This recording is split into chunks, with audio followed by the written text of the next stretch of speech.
Oh, and just wait until you see it up there. Yeah, Loads of exciting stuff to get involved with. All right. Universes Beyond sets will be mentioned, but we are keeping full focus to in-universe magic. Reality Fracture.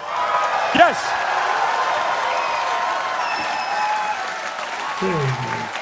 As you'll hopefully know, or maybe not, Reality Fracture is the end of the story arc. So it's all about in-universe magic, and we need two very important people to come out here and help us dissect this. So please, from Wizards of the Coast, welcome, give a massive round of applause, Amsterdam, and you at home, to Roy Graham and Mark Rosewater.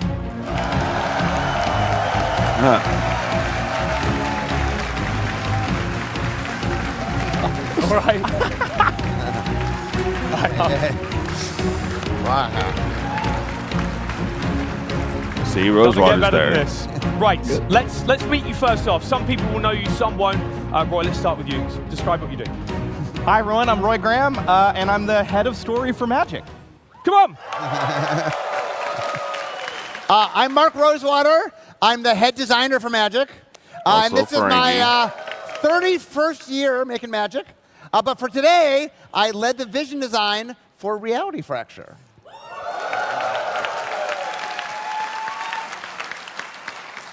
We couldn't have two more perfect people alongside us for what we're about to see and guide us through it. So, should we dive into Reality Fracture? Yeah, let's get in there. Let's do it. I've been waiting to talk about Let's do it. Come on, it's time. Reality Fracture is the result of former hero Jace pushing his powers too far in an attempt to create something better. Here goes the music and the copyrights, right? We're going to break down some of the key parts of the story and give you a taste of what's to come. And it doesn't get much bigger than the original 5 Planeswalkers of Lorwyn returning. Roy, kick us off. Who are they, and why are they now coming back? Yeah, let's get the Lorwyn 5 up on screen here. You know them, you love them. Here they are.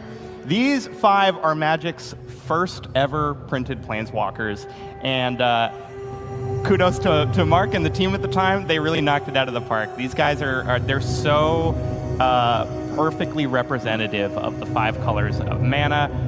We have Ajani, we have Jace, Liliana, Chandra, and Garruk, and for the first time ever, all 5 of these characters are involved in the same story. They're all like colliding with each other. First time since Lorwyn, but they weren't even really in the story. They weren't in the story. Yeah, No. Yeah. So here's basically what happened. So back in the day, I mean, Planeswalkers have existed from very early on. Urza's mentioned in Alpha, for example. But for a while, we're like, oh, they're too powerful. We can't put them on cards. They're like godlike beings. So we did a thing called the Mending during the Time Spiral, where we depowered them. And then the idea came up, what if we finally made cards out of them? So the original plan was, in Future Sight, on the Future Shifted sheet, we were going to make Planeswalkers show up for the very first time from the future, you know. And we didn't solve it in time. We weren't happy enough. So we pushed them back. And so they ended up being in the very first set after Future Sight, which was Lorwyn.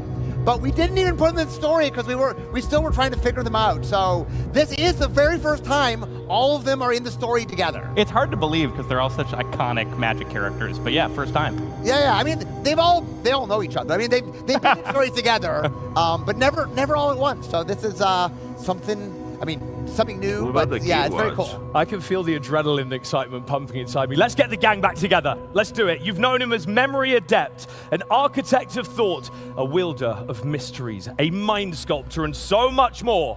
But Vryn's prodigy is going by another name these days. Say hello to the theorist, Jace Beleren. Come on! Interesting. Oh, yeah. Roy, let's start with you. Right. So Jace, Mind Mage, powerful Planeswalker, and now villain, has been through guys, a lot. Can we just have one moment for Roy? He's explaining important stuff. I know it's exciting. There's a really cool I know it's part exciting. here. Just a little bit of quiet for Roy so he can do his bit. Go for it, Roy. So Jace has obviously been through a lot, right? He spent a long time fighting all sorts of villains, from the Eldrazi to Nicol Bolas to the Phyrexians, and finally came to the revelation that there's no beating evil. You have to erase it altogether from the multiverse. He set out to rewrite reality as we know it. But But the only problem is that his Echoverse is unstable. And the way to make it stable is to replace reality as we know it. Overlie his Echoverse over the multiverse, rewriting it all together.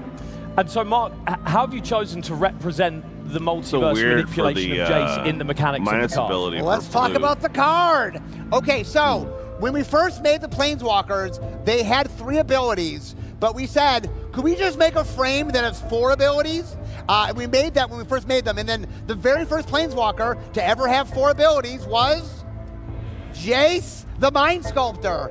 So obviously he had to have 4 abilities. We gave him a static ability, and a pretty cool one. He gets to draw a card for every opponent's turn.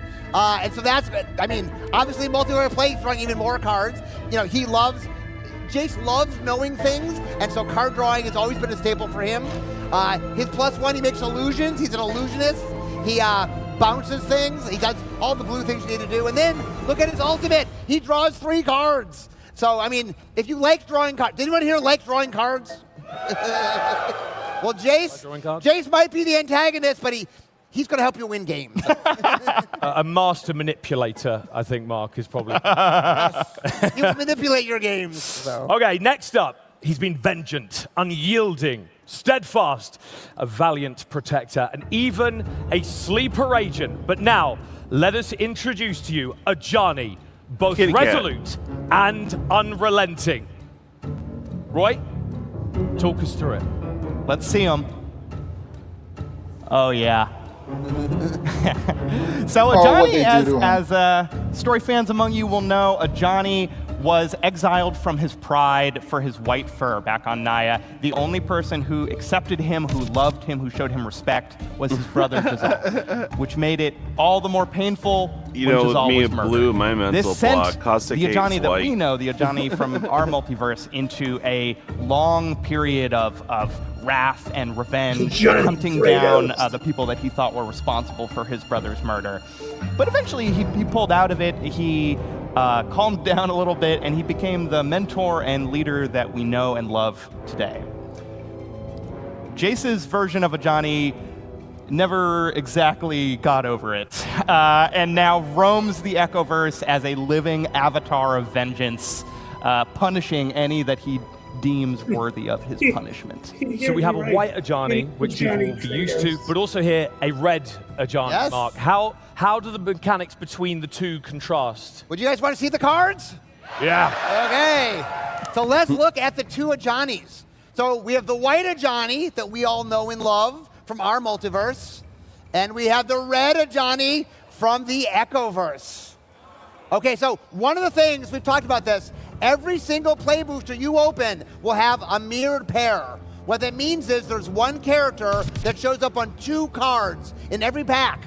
It could be a planeswalker, it could be a creature, and this is a perfect example of what we did. So when we designed these, we wanted to feel related. These are both Ajani. So if you notice, for example, they both have activated abilities. They both have static abilities. But Ajani Resolute is about gaining life. Ajani Unrelenting is about doing damage.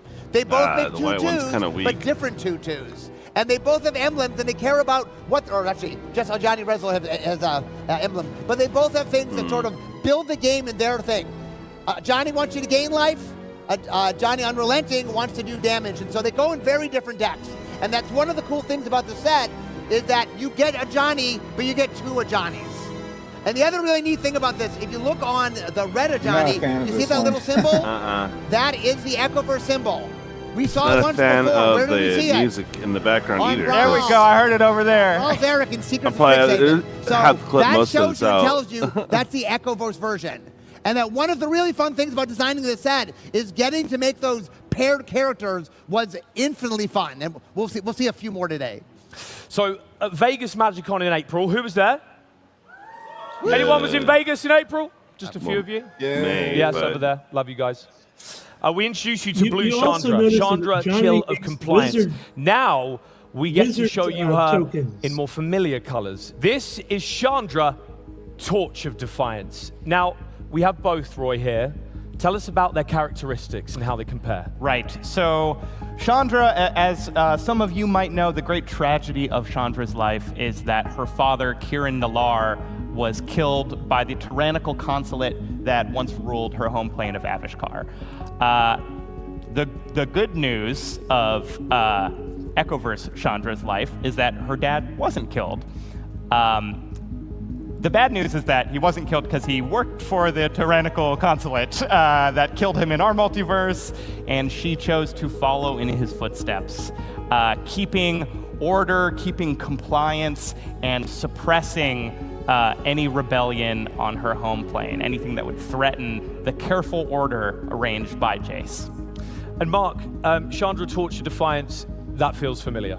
Yeah, so we did show these two cards in Las Vegas, but I just want to talk a little bit about how we designed them. So obviously we have red, we have blue. Both of them care about the top of your library, but red Chandra is, impulsively drawing. Blue Chandra And it's is one of the rules of surveilling. the acquisition. They both make mana for their +1, but one in a red way, one in a blue way. They both deal with creatures, but Chandra's doing damage to them, and Blue Chandra is stunning them. And they both make emblems, but the idea is, it's Chandra, it's similar, they're parallel, but they're very different. And that's one of the cool things about the set, as we do the what if thing, is you get to play with Chandra in ways you've never played, in decks you've never played. I don't know how many mono blue decks have played Chandra before, probably none, but now you have that chance to do that. And a really nice art treatment on these cards as well, Yes. Mark, right? Yeah, so all the art, what we did is we asked one artist to draw them together. That's what we're showing you before we're showing you the cards. So they're always, they come together. And we even have some special treatments. So let's show you a special treatment here. Yeah. So these are borderless with a different piece of art. Cool as they and go together, one of the things but, we love doing in Magic is making a lot of fun collectibles. And so we know you had look almost seen the other AI. one previously, but this is a version you've A never little seen. bit before. Those borderless echoed pairs look stunning, Mark. Yes. Love them. So look, next in our The Lower Chandra 5, almost looks like has it's, been the out of, Veil and Mortal the Dark Kombat. Realms, a defiant necromancer, a dread How it's horde pasted on general. the screen, Do you know where kinda. I'm going with I can hear the excitement. And even our very last hope. Now she comes to us faultless and repentant. Make some noise for Liliana. Oh, yeah. I told you it was good. Yeah, a lot of people's favorite. That makes for sense. sure. Come on then, Roy. Talk us through this one. So Liliana, obviously Magic's most iconic anti-hero, most iconic, let's say morally challenged, morally questionable.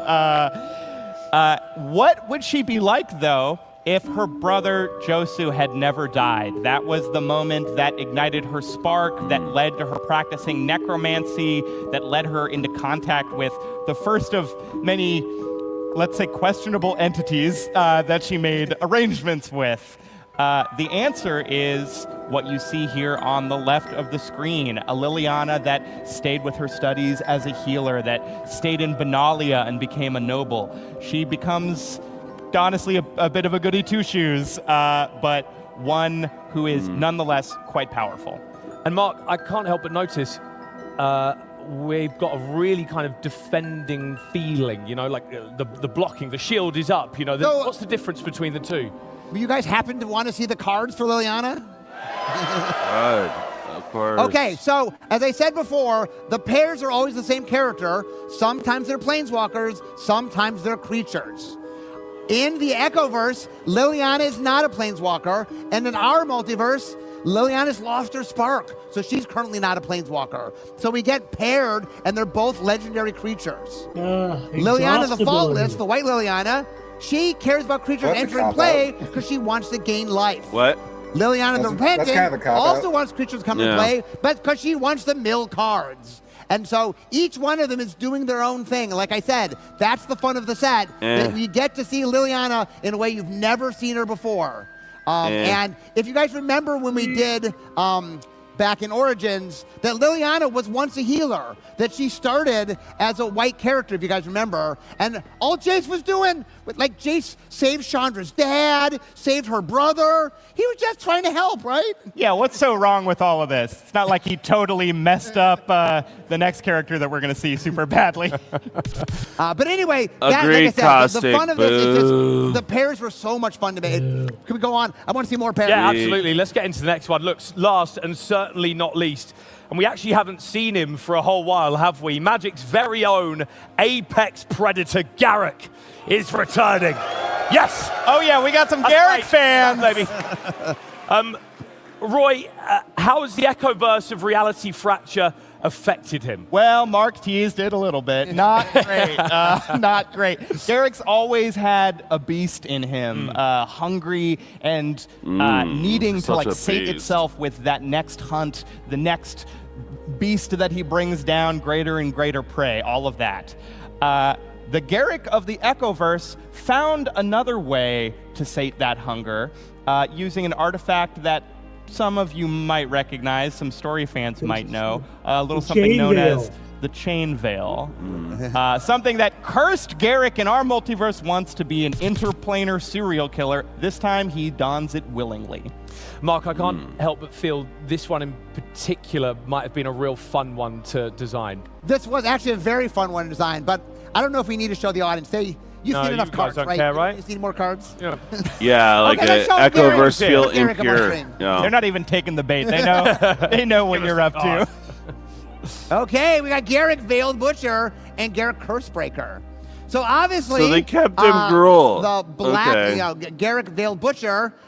Both of them care about creatures. Both of them do make 4/4 beasts, but they handle it very differently. And once again, you see, Garrick in black is using black tools and doing black things. Garrick in green is using green tools and doing green things. Garrick Cursebreaker is a lot like Garrick we've seen before, doing things you expect Garrick to do. But Garrick Veiled Butcher, a little bit different, a little bit meaner, and both Just a of them, little bit. yeah, just a little bit meaner. So that's the fun. The thing I loved about making the set was that it is so much fun playing with What If, of taking things and seeing other versions of them, and we might see a little bit more of that. So All these Planeswalkers are making me want to rebuild my Commodore Guff deck. That was my first ever commander I owned. That's a heavy one for the first one, isn't it? It might be time to make a comeback. Look, this is great, but it's not just the Lorwyn 5, is it? We should get excited about this. every pack has a Yeah, there's plenty of other stuff to get excited about. That's right. Some newer Every characters pack as well, has a including pair. the very teeniest of tiniest of bones. If Fractured Multiverse, or actually, Roy, maybe it isn't so tiny. Well, let's take a look at what Jace has done to Tiny Bones in this multiverse. What the fuck? Yeah, in the Echoverse, Tiny Bones is not so tiny anymore. Meet Titan Bones, who is not only not tiny anymore, not a thief anymore either. He's an honest man. I'm or sorry, skeleton, Titan or Bones. whatever he is. I like how He's Titan got a- Bones he's still got has a the Titan tiny bone. head, though. The Titan Still tiny bone. head. Yeah, that's important. So, Mark, the mechanics of these two, can we see the cards and how do they compare? Before we show the cards, though, Oh, one of the things that God. was really fun about this is normally the way I describe it is in Vision Design, we do something crazy, and then Set Design does the slightly calmer version of it. But this is a set where we did something crazy, and they just kept it. And so one of the things we said is, what pairs could we make? What cool things could we do? And so one of the ideas, we came up with a lot of crazy ideas. One of them was, in design, we had Tiny Bones, and we called them Mega Bones. And the idea was, let's really, how do you take classic Magic characters and just do a completely different take on them? And I'll be honest, I didn't think Mega Bones was going to make it to the finished product, but he did. And here what we can see is Tiny Bones, he's what you know, he's a thief, he steals stuff from your opponent's hand. But Titan Bones, he's kinder. Now, he also interacts with discard, but he interacts with your own discard rather than your opponent's discard. And so Tiny Bones is tiny, Titan Bones is not tiny. And so we have a lot of fun playing off of lots of different things. So every time you open, you see Caustic. characters, and every character is different in different ways. And that's one of the fun things about the pairs is we did a lot of different kinds of pairs. They're always characters, so they're either creatures or planeswalkers, but we really did fun things with them. The Echoverse version is I don't know not about what you will expect some of the reality, time. but and we really did a lot of really fun things. Titan My Bones is great, hype but is justice for like- Mega Bones for me. I want Mega Bones at some point. Look, let's turn our attention Deflating. now to Hexhaven. This is basically the inverse version of Mine too, Strixhaven, a which bit, was honestly. created by Jace. Yeah. Roy, what are the differences between the two? Right.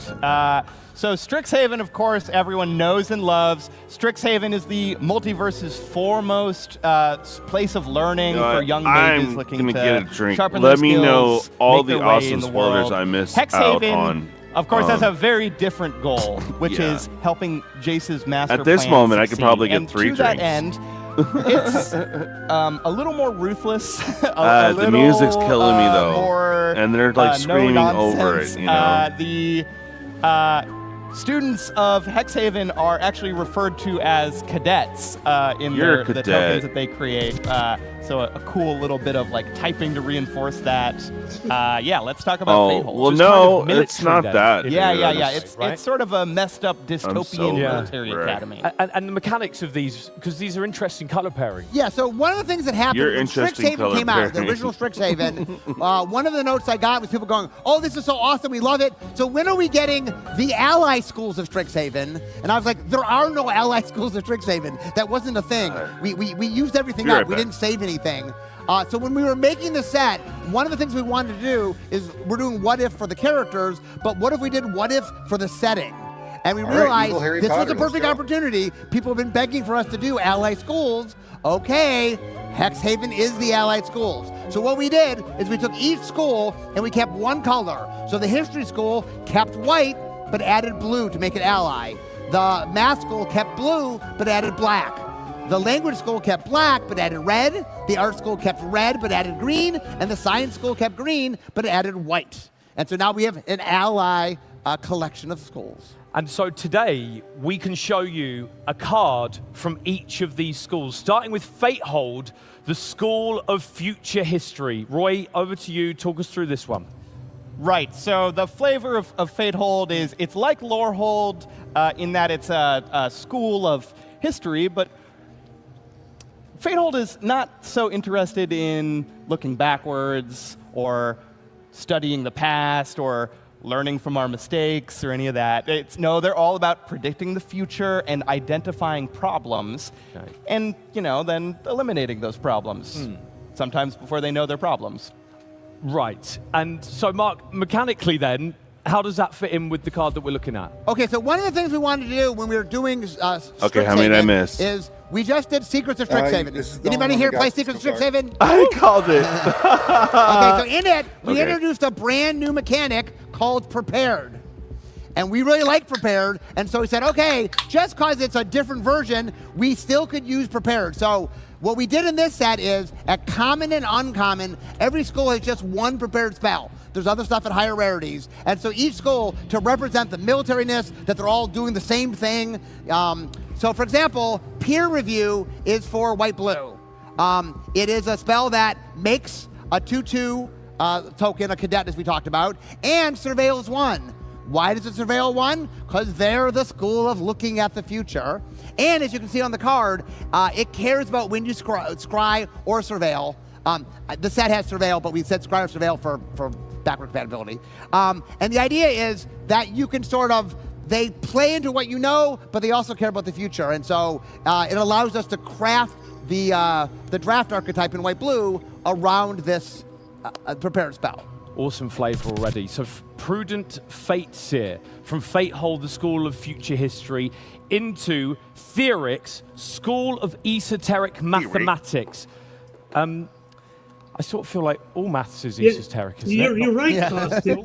Not compared to what Theorix do. Oh, okay, fine, right. The students of Theorix, the Gandalf cadets there. of Theorix, are all about impossible numbers, mind-bending physics, Dwarf for the and hobbits, it's something that in early design we called dark math. Isn't all math dark math? Wow. Of course, the side effect of all of this mind-bending, meddling with the underlying fabric of reality for Theorix is that the students tend to Theorix. go insane. Well, speaking of going insane, so the prepared spell for blue-black is omit variables. Now, I noted, I didn't point this out before, all the prepared spells are hybrid, And so this is blue and black, so blue and black spells can have it. It mills cards, your own cards. And then, if you notice on the cards will interact with things in the graveyard. That's part of what blue and black is doing. And you'll notice that this card can re-prepare. So some of the spells will be able to let you re-prepare things. Some of them when you enter, but some let you do it multiple times. So Stinger Quill is next. That is Stinger Quill, the school of painful words. It sounds mean, Roy. Yeah, Jack, are you familiar with that aphorism, sticks and stones can break my bones? But words will never hurt me. No, they actually figured out how to make words hurt you. Oh, right. Stinger Quill serve as Jace's frontline troops using verbal magic to cut apart both the body and souls of their opponents. Yes, so we'll see Black-Red has Vicious Verse Evan. as his prepared spell. They're one of the things we school of definitely did is dissers, bro. We did take an element of the school as you know it. Yeah. The language school, which was obviously Comes black-white up with a in snappy Strixhaven, comeback, was and you're like, one of the "Bruh, more I just said aggro hi, schools. damn." It's still aggro here. It's using its spells to nibble away at the opponent. And like I said, this spell can get re-prepared, so it allows you to sort of plink away at your opponent. And so I you'll gotta write see some that vicious there verses, definitely bro. is Oh, overlap yeah. between what you know of the schools and the new schools. There is a through line. And so red-green is Construari, the school of constructive arts. Now, this sounds much more Construari. positive, Roy. Yeah, how do you feel about puppets? Kitty. Yeah, not so great.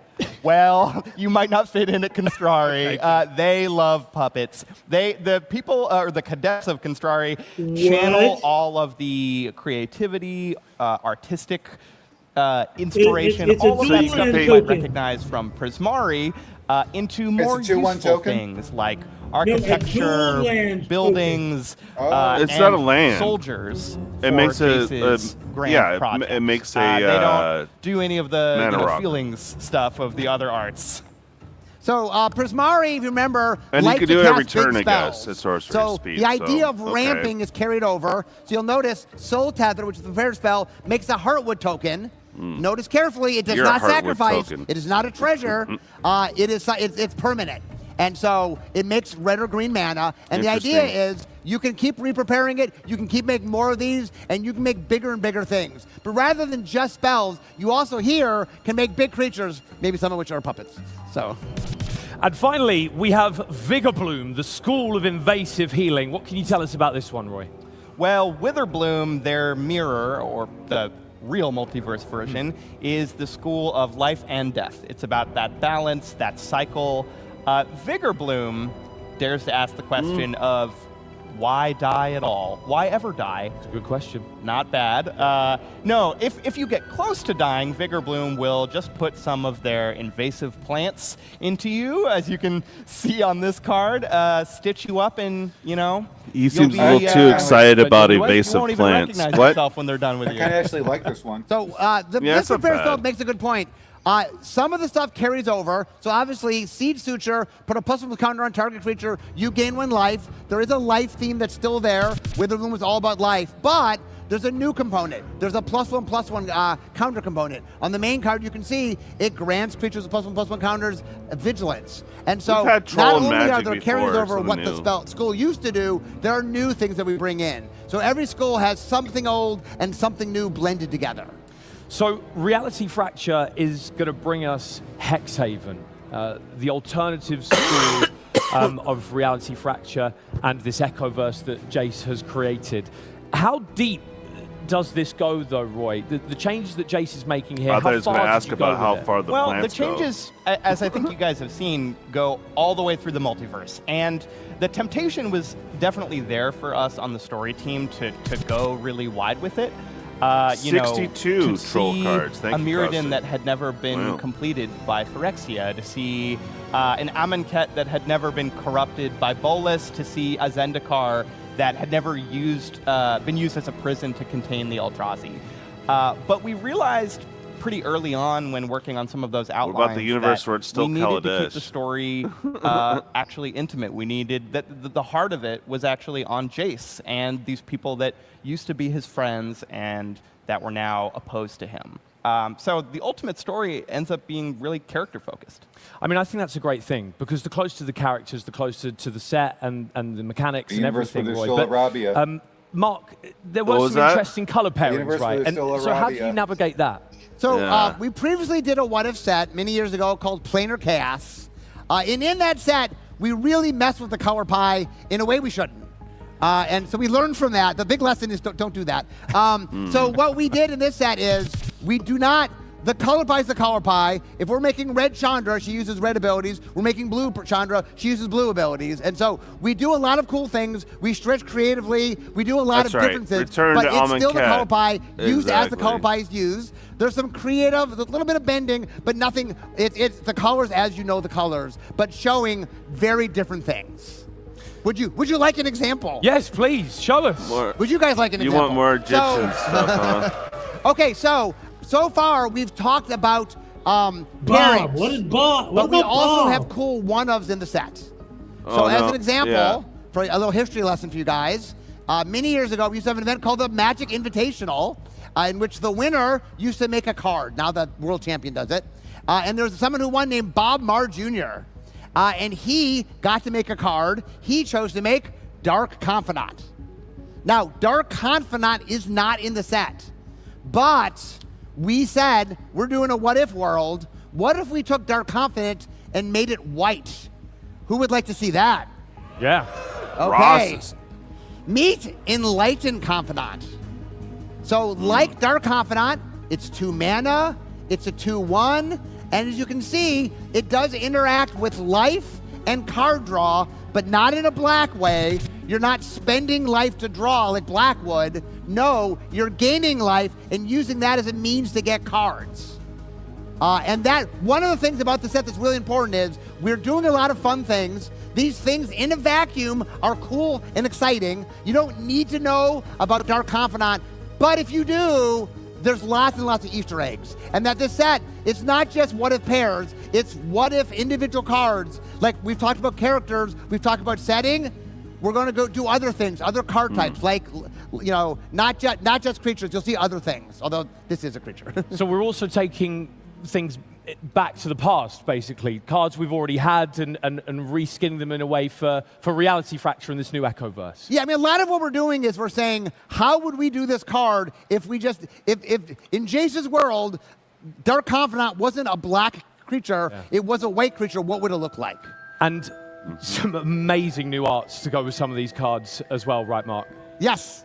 So we have a special treatment in this set, which we did show off once before, called the Broken Mirror treatment. And the way it works is you see the card in the thing, but pieces of the mirror show you the other version, our version from the normal multiverse. And this is a special treatment you will see in the set.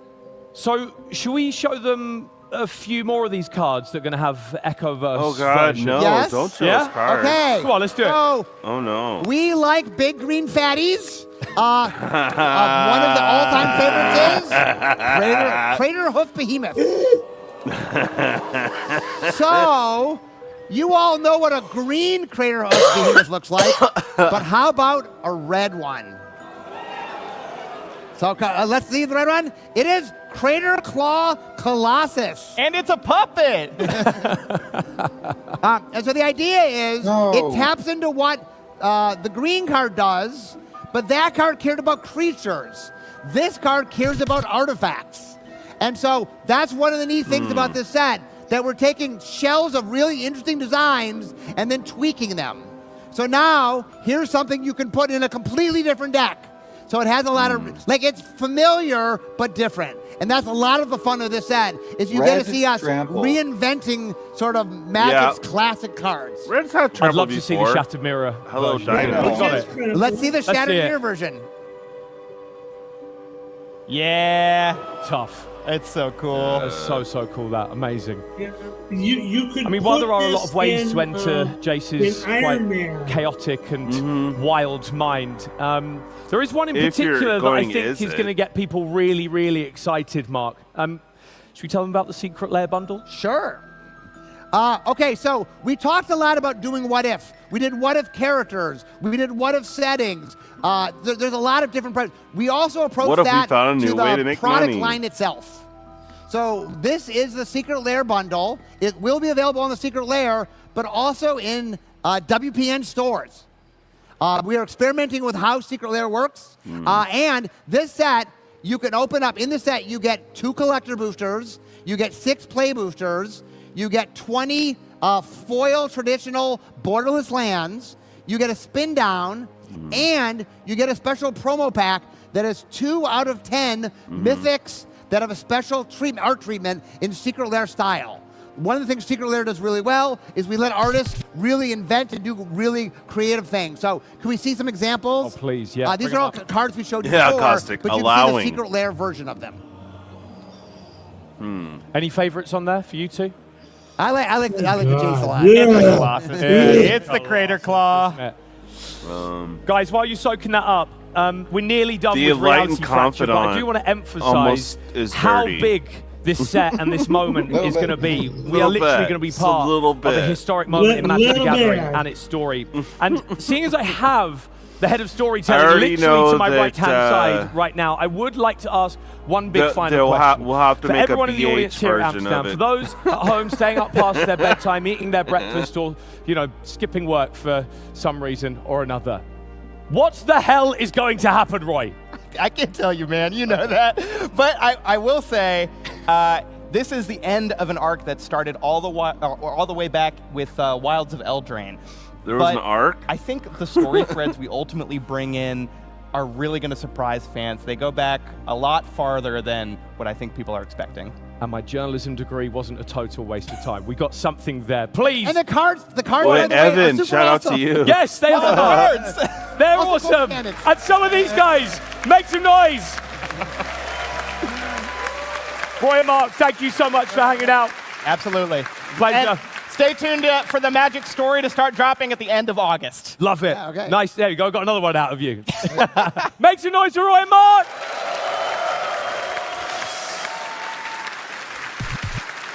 How are we feeling about Reality Fracture? Feels good.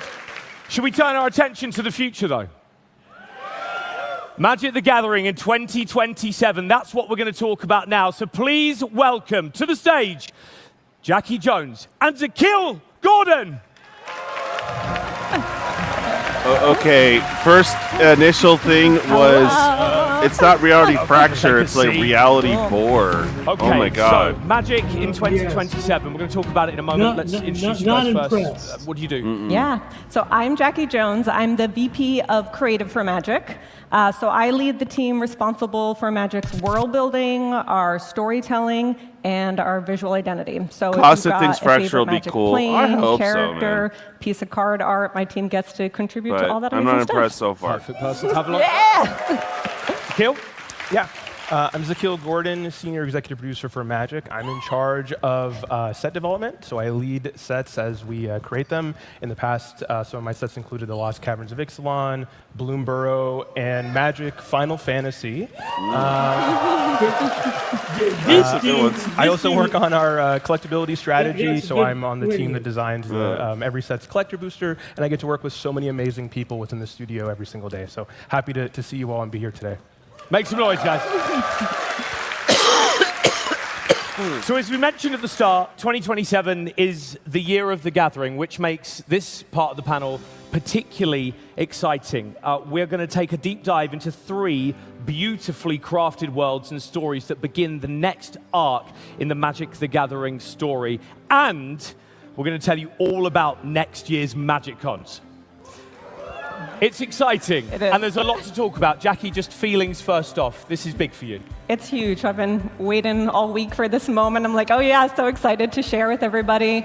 You know, as I sit here and look out at this very large crowd right now, it's amazing. You know, when we started doing Magiccons almost 4 years ago now, which is hard to believe, you know, I think we dreamed that it would grow into something as amazing as this, but I don't think we could have ever predicted just how special Magiccons would become to us. Right, you know, Caustic? when we're working I'm on the gonna say project both, behind dude. the scenes, it's just so Words. awesome to get face to face with fans and, you know, gather and celebrate the thing that we love together. And I feel like we've had these moments where we're like, you know, we should do this more often. Every time we have them, we're like, can we do this more? So I'm actually excited to get to share. We are going to do it more in 2027. More Magiccons? Yeah, we are adding another Magiccon to the lineup. Yeah. Now there's going to That's be huge. 20 That's huge. Magiccons. Zakil, Let's quick go. feelings from you as well. Yeah, amazing. I love Magiccon. It's so much fun to come here. Magiccon is so central. So again, we are expanding to 4 total Magiccons starting in 2027. We will be revealing them today as we talk through the calendar. And I'll give you a hint. We are going to a place we have never been before. Yeah, come on. Ooh. Yeah, come on. Asia. I mean, I personally love it when we all get together. Yeah, This is right? my first Magiccon right now. It's literally our first day, and I'm having the best time already. New exciting sets, like we're talking about right now, events that we get to do. I've heard about Crocs. There are magic Crocs. Is anyone wearing their magic Crocs? No one's wearing their magic Crocs? Up there? One person is wearing their magic Crocs. Back there. Yes, round of applause for them. Aside from that brilliant stuff, though, what is there to get excited about today? Yeah, before we get to 2027, coming later this year is my the God, next iteration. About time.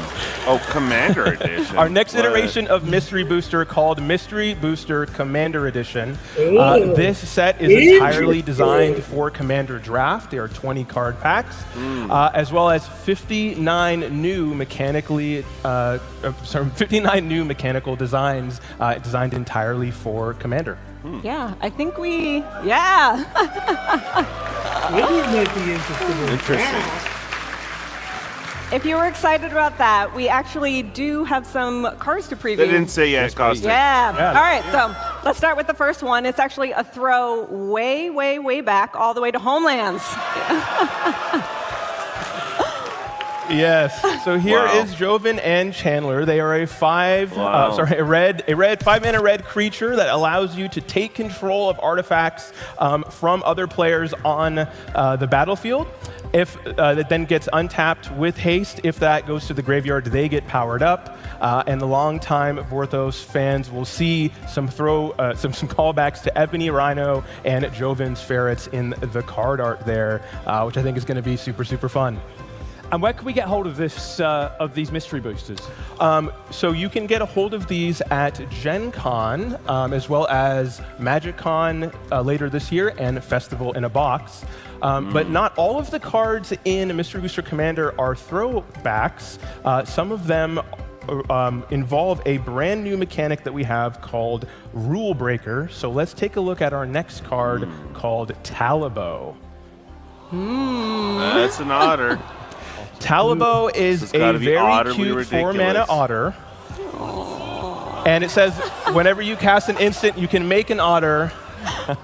And it has this new ability called Rule Breaker that allows you to play instant and sorcery spells of an additional color not in your commander's color identity, as well as basic What? lands.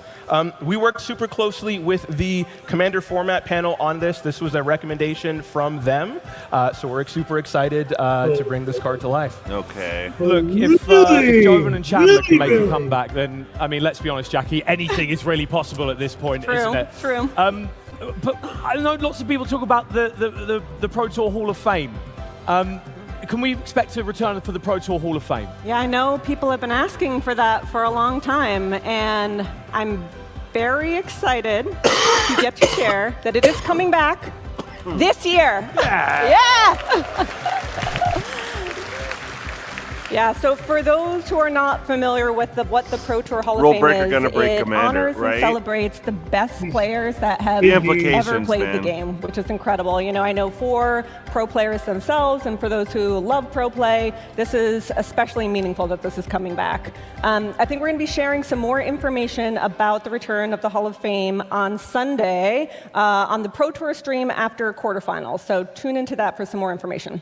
Quick question. Is there a spot on the Pro Tour Hall of Fame for someone who misses all their triggers? You have to ask Zakil. I don't know. It's going to be kind of hard. I thought I could have spiced it up a little bit, but alas, there we are.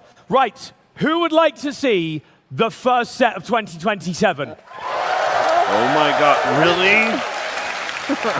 That's a good answer. Roll the tape! Music, dang it. Here it is, Waterworld. We have Atlantis. Gotta be skilled. Noctis.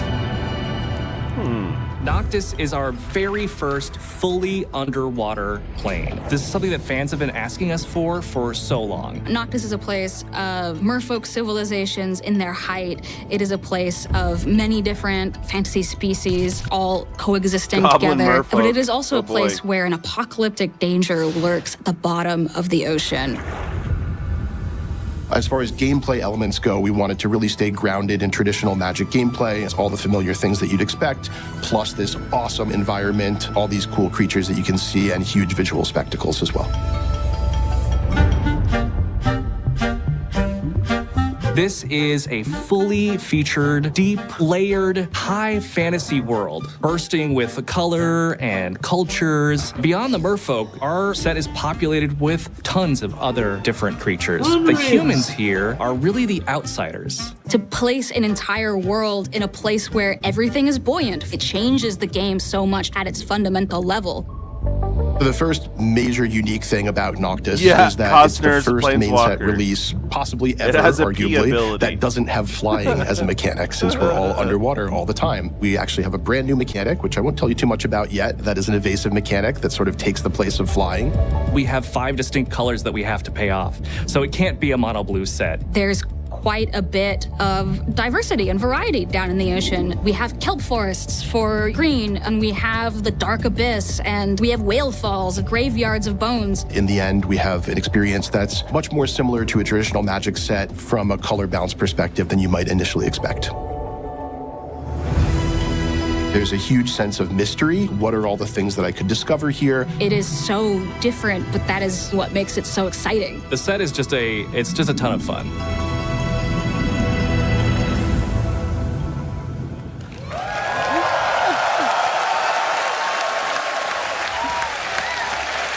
Wow.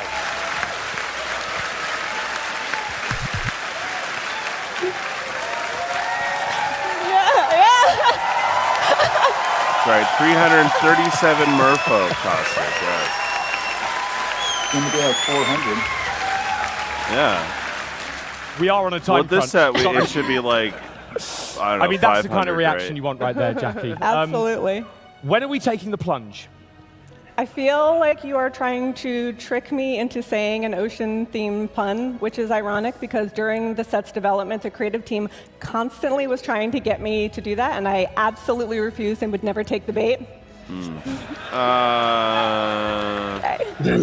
Okay, this one time, players are going to get to take the plunge into Noctis Sunken Realm on February 5th, 2027.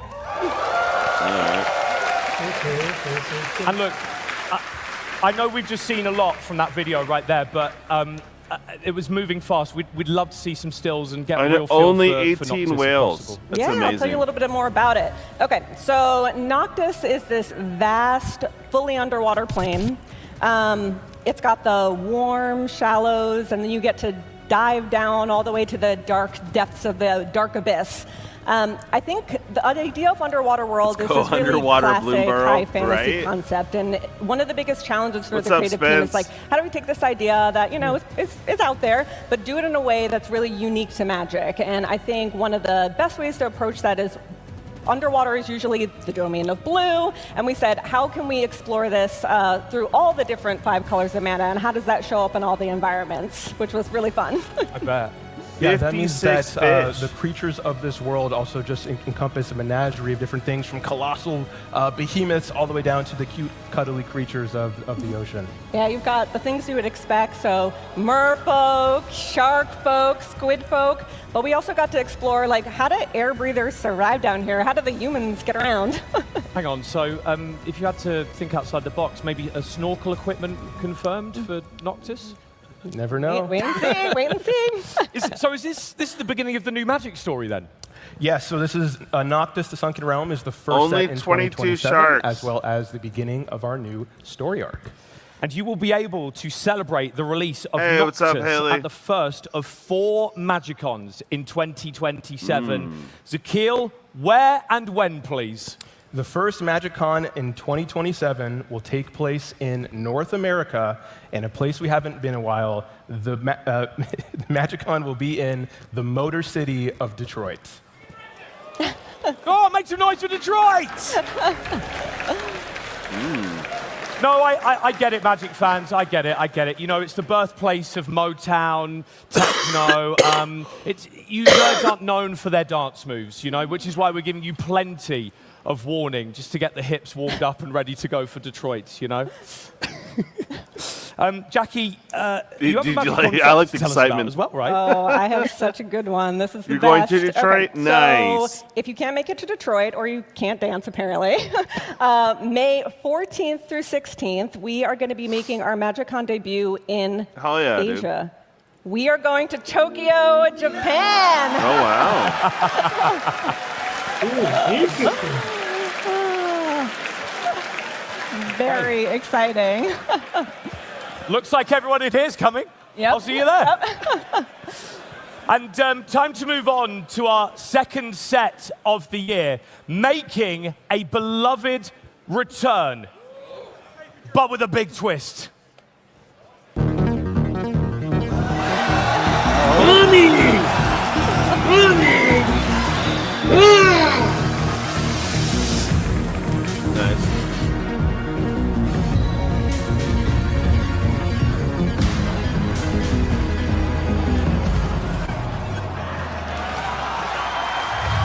It's just a day like any other on Kamigawa, and then bam, the sky opens up and out falls of all things Ikoria. You've got giant monsters, weird creatures, nightmares, elementals, and literally the land itself falling out of the sky. Kamigawa Titan Breach is a set that takes two fan-favorite planes and crashes them together. On the one hand, we've got Kamigawa. This is a long-standing Magic plane with a lot of nostalgia. On the other hand, we've got Ikoria, much newer, but very quickly beloved by fans. And each of these sets is coming together to clash in a classic mechs versus monsters conflict. This is probably going to be one of the largest scale conflicts we've ever seen in Magic the Gathering. We're talking about things that might be 4 to 5 to 6 times the size of things we've seen before. Whether it's the mechs and these kind of gigantic constructs, or most evidently the monsters who are going to dwarf everything around them. The scale is like off the charts huge, so we had to make sure that the human element was retained. So a lot of our humans I actually had to put up on rooftops just to make sure that they were within eyesight of like these giant monsters that are rampaging through the city. There's a large focus on the people of Kamigawa and how they are going to have to deal with this incursion, how they're going to be able to defend their home, defend themselves, protect the people. The set story will have lasting implications on the characters that we know and love. What we're seeing now can we for say one of the first Pacific times Rim is an open vibes? path representing an existential threat.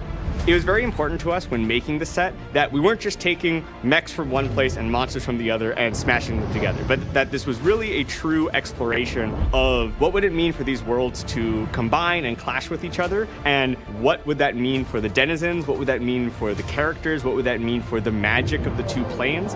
And I think that we really were able to dive deep and fully flesh out this mashup of two settings into one really cool result. I think it's just a match made in heaven. We have the monsters, we have the mechs, and what we get to do is take the amazing things that you expect from this epic conflict, but humanize it in the way that only Magic can.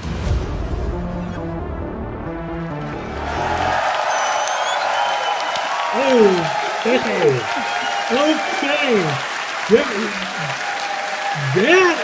That's a set I can get into. Yeah. Ooh. All right. I like.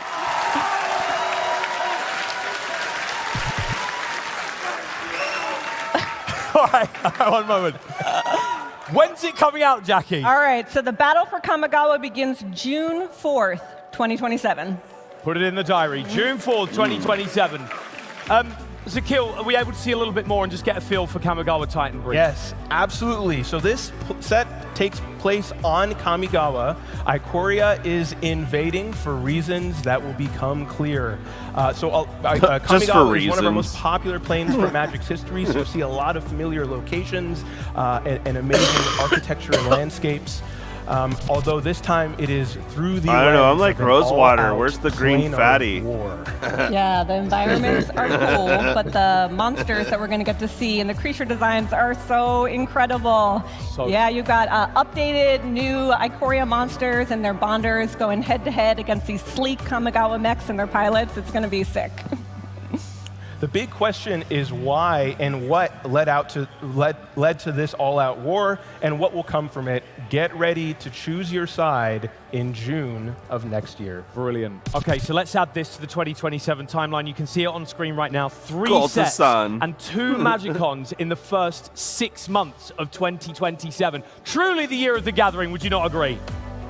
Yeah. Yes, of course. Gold to sun. It's going to be huge, Jack. Yeah, it's going to be huge. Yeah. So Kamigawa Titan Breach is going to be our 3rd set of the year after our first unannounced Universes Beyond set.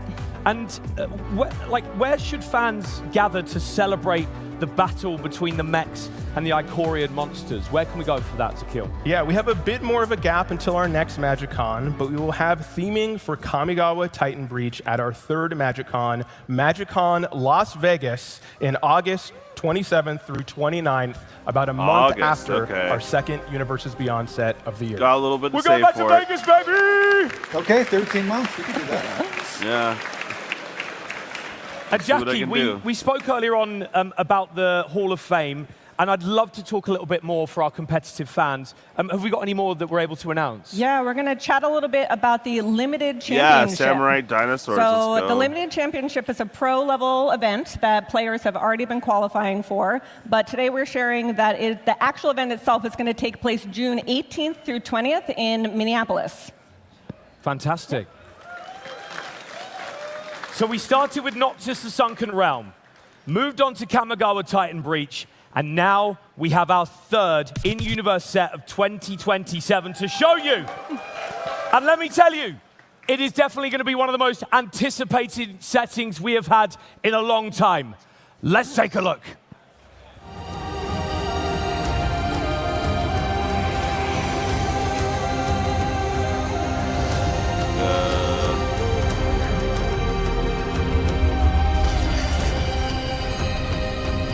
Not recognizing the landscape. Zafir.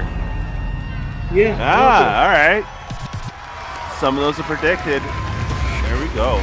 Zhalfir is a plane that has been a part of Magic history for a very, very long time. It's a very highly magical place. This is a world that is powered by the light and the magic of 5 suns, so there's never night here. And this is contrasted with the spirit realm, where it is full of mystery, it's full of dangers, where your ancestors and spirits go, and it is a world of eternal darkness. So there's lots of monstrous things and things that you have to protect yourself from, but ultimately it's a way to stay connected to your history. Zhalfir sort of overwrote Mirrodin's, but we didn't want it to overwrite what had come before it entirely. I want people to feel like this is untapped potential, only scratching the surface, not just of what Afro fantasy can be, but what magic can be. That's right, Zhalfir forever. Oftentimes when we think about fantasy, what we think about is a Eurocentric lens, but Afro fantasy is specifically pulled from the cultures of the Black diaspora through the lens of our mythology, our culture, the way that we dress, the way that we approach artistry. We get to use our inspiration from the foundation of what our culture is and build a new world and realm based off of that. So I thought, perfect, blank slate, we can start fresh and really focus on making sure this stays as Afrocentric and authentic as possible. So we had cultural consultants, we had Afrofuturist authors, we had African history professors keeping us on track and making sure it stayed true to our vision. The challenge was doing enough research and making sure that we were marrying African culture and weapons and textile patterns and all of that stuff with that sprinkling of the Magic the Gathering aesthetic. This is one of my favorite parts of the set. At the heart is like this very rich culture and spirituality. I want ancestral connection. I want to see a spirit world. I want to see that rich tapestry of people represented. It's a very highly magical place. Being able to show something that's so spiritually and culturally significant in a very fantastical way was a really important part of the set, and the visuals are stunning.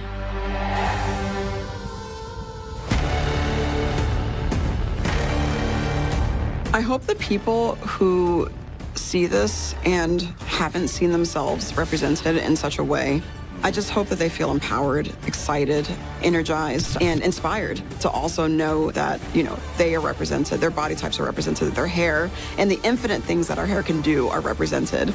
And I just want people to feel the joy that we felt while creating this set.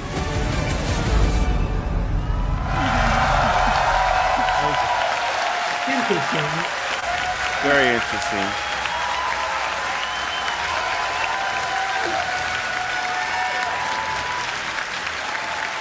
So, the first time we're going to be back in JuggaloKev since March of the Machine in 2023, Zakil. When's the set coming, though? Way too long for me. So I was the executive producer on this set. I've had the chance to work on it for a couple of years. But I can't wait for it to release. It will be releasing on October 1st, 2027. And JuggaloKev has been part of the Magic universe for a long time, Jackie, right? I think Yeah. 96 with Mirage. Yeah. What are some of the new ideas that are going into JuggaloKev with this new set? Yeah, so like you said, it's been around for a long time. It's going to be familiar to longtime players. But this is actually the first time that we are seeing it as a plane all of its own. So for those who've been following the story, Teferi phased out JuggaloKev during the first Phyrexian invasion to protect it. So it's been phased back in now, but it's not unchanged. You know, it wasn't paused in time. Like the people of JuggaloKev kept evolving and living during that time. And when it was phased back in, it actually emerged in the spot where Mirrodin had previously been. So it's a return to world, but I think there's like narrative justification that allowed us to really update it and do something completely exciting and different with it as well. And how about the creatures, Zakil?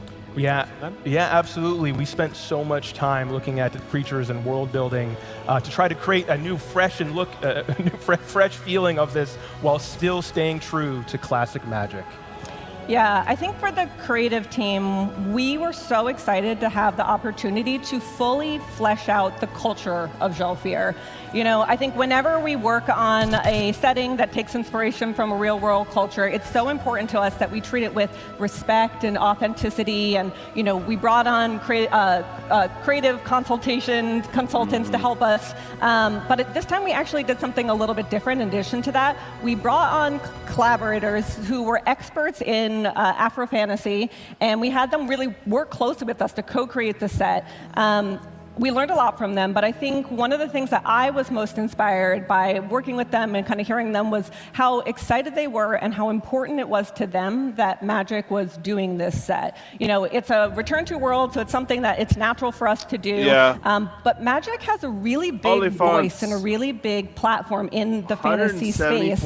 And for us to really lean in and put some focus on this and update it and do Afro fantasy right in a genre that really doesn't get enough attention in media, it's huge. It's a really big deal. Yeah. You know, I've worked on a lot of Magic sets, and this is probably the Magic set I feel most proud to be part of. I love that. I mean, we've not even, seen any cards yet, and already it looks absolutely stunning. I can't wait for JuggaloKev. So let's add JuggaloKev to our 2027 timeline, the year of the gathering. Is there anything else we can add, though, Zakil? Yeah, there will be a Universes Beyond set released after JuggaloKev as well, bringing the year to 6 total major booster releases, with 3 of them being these beautifully crafted Magic Multiverse worlds. So if we take a look at the 3 sets that we revealed today, honestly, I think that this is some of the best world building the creative team has ever done in a single year. It's pretty incredible. All of these are absolute bangers. I think what's really special about getting the opportunity to work on Magic is that it has this huge creative legacy that's so important that we get to honor, but at the same time we get to build upon it and evolve it and chart where it's going. And I think these 3 sets do exactly that. Noctis, Kamigawa, Titan Breach, and JuggaloKev each represent something that is really true and authentically Magic, but at the same time pushing the multiverse into really new spaces, which is what we're here to do. Incredible. I mean, Amsterdam, what are you making of the future? Come on, let's hear you. 2027, the year of the gathering. Incredible. We're almost. I'm just thinking. Didn't we? We said there'd be 4 Magiccons. No. We did. I've forgotten one. I think we might have. I can share that now if you want. Do you want to hear it? Yeah. Yeah. All right, so our last Magiccon of 2027 is going to take place December 3rd through 5th. right back here in Amsterdam. Yeah.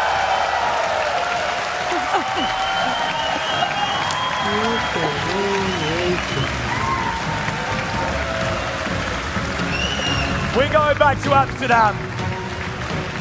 Wow.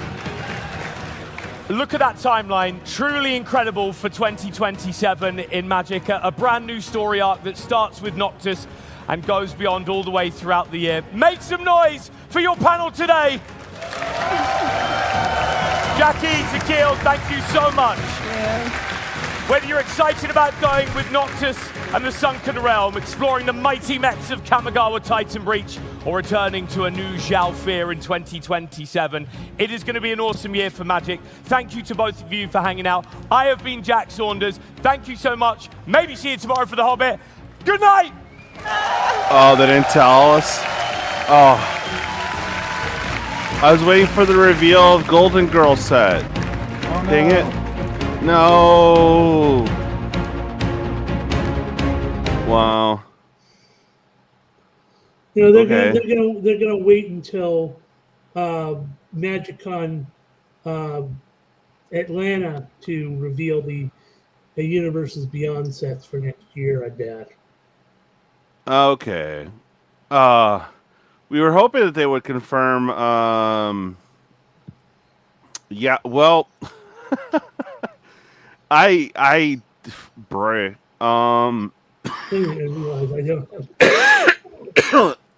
It's that cool. I mean, they took Kamigawa and mashed it together with Ikoria.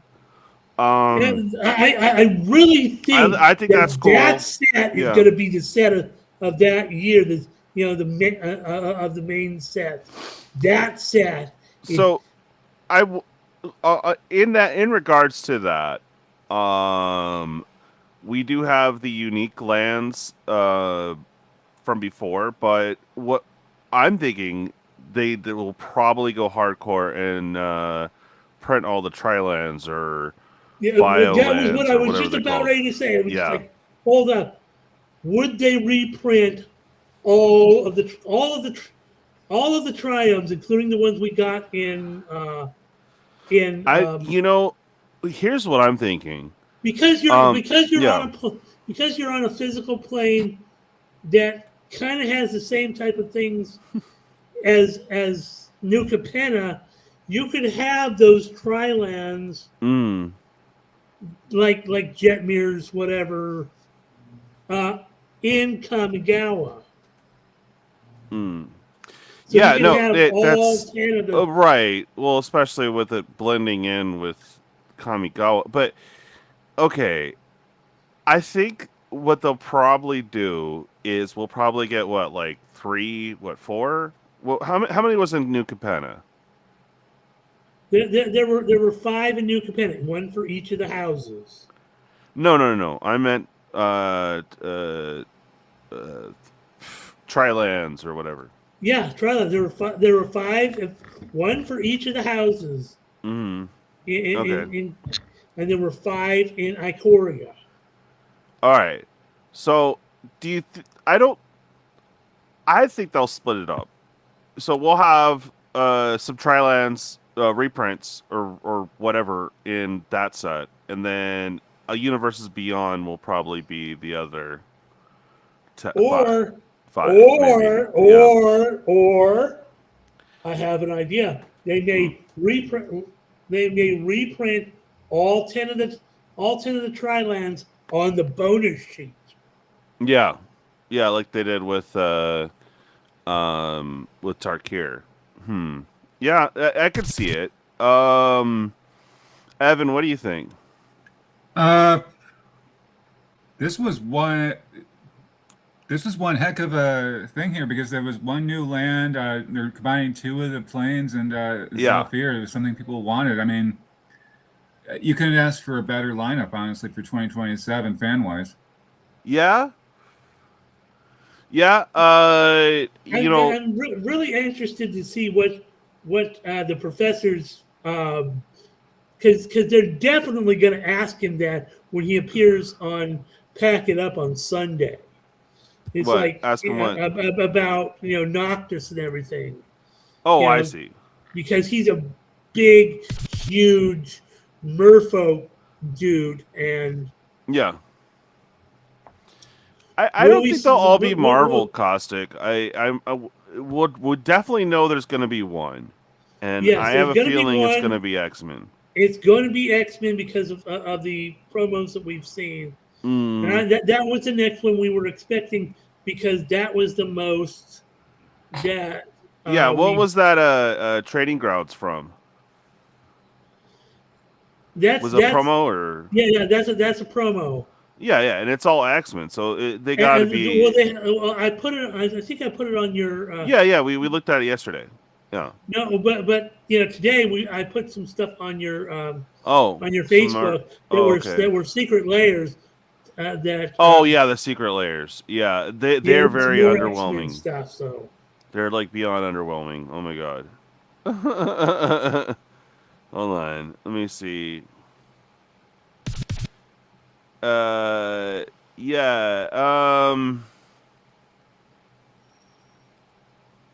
Okay, give me a second, guys. We are going to share the screen, and I won't be able to blow them up, but just so we can look at them real quick. Okay, Moonlight Jellies Super Drop.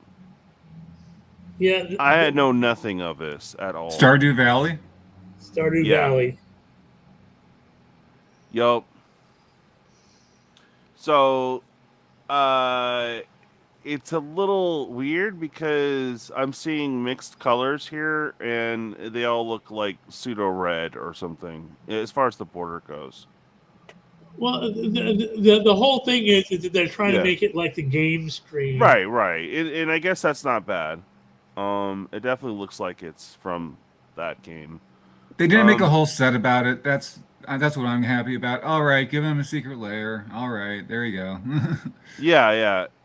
There's more though. Okay. I can't really tell what the red card is. The cool ooze token though. What is that sword? What sword is that? Hang on, let me pull this up. It won't let me magnify.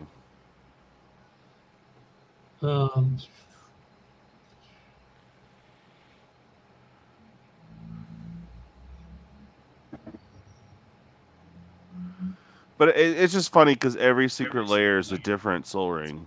The sword is sword. It's the Forge of Frontier. Oh, okay. And then a whole super drop. Yeah. A little bit of ramp, I guess.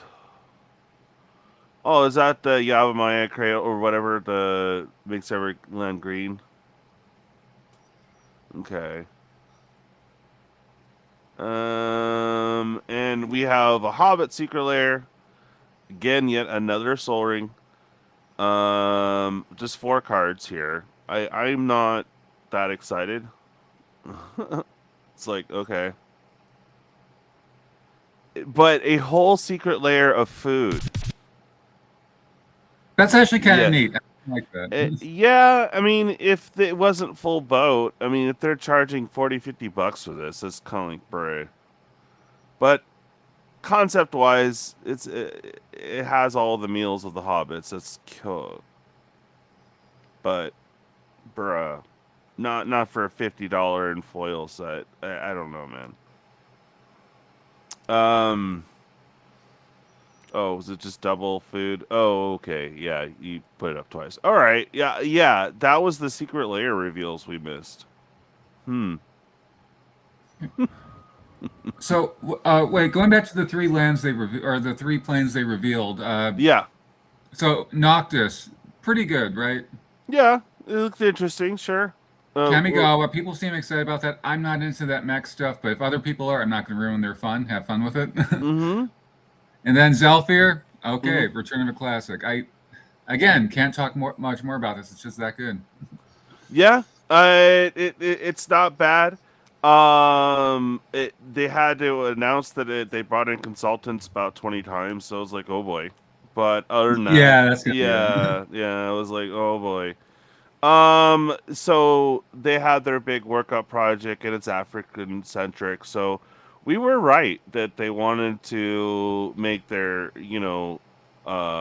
MTG, Wakanda. They did it. Yay. Okay. Hey, there should be hyena and Yeah. null cards. I'm happy about that. So. Well, hyenas is a highly unrepresented. How many hyenas, Caustic? You still here? Not many. I know that for certain. Yeah. Yeah, not for $30, exactly. No, I can't zoom, bro. Yeah. I'm so underwhelmed that I don't even want to like download it to put it up big. You're not missing anything, dude. Anyway, It's on the Facebook. I just sent you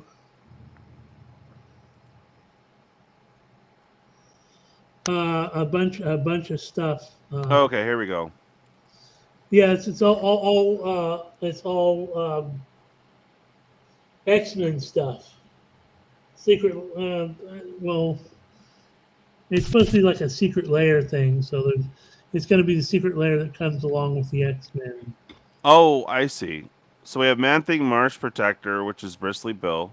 That's kind of cool looking. Is that Erebos or what is that?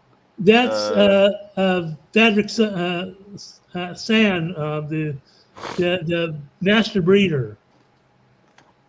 Endrek San, the master breeder. Okay. He creates throw tokens and. Okay. So these are just reskins. Gratuitous Violence, always good. Rithkar's what? Rithkar's Expertise. Okay. And Search for Tomorrow. Yeah, the art's not bad. Unnatural Growth again, and Anger, nice. There's the training grounds we saw. Okay. Mystical Dispute and an offer you can't refuse. Kind of weird what they did with Professor X, but okay. Well, it's all by the same artist. It's yeah.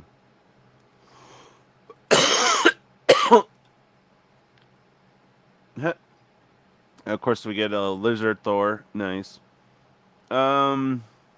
Well, it's a frog, not a lizard.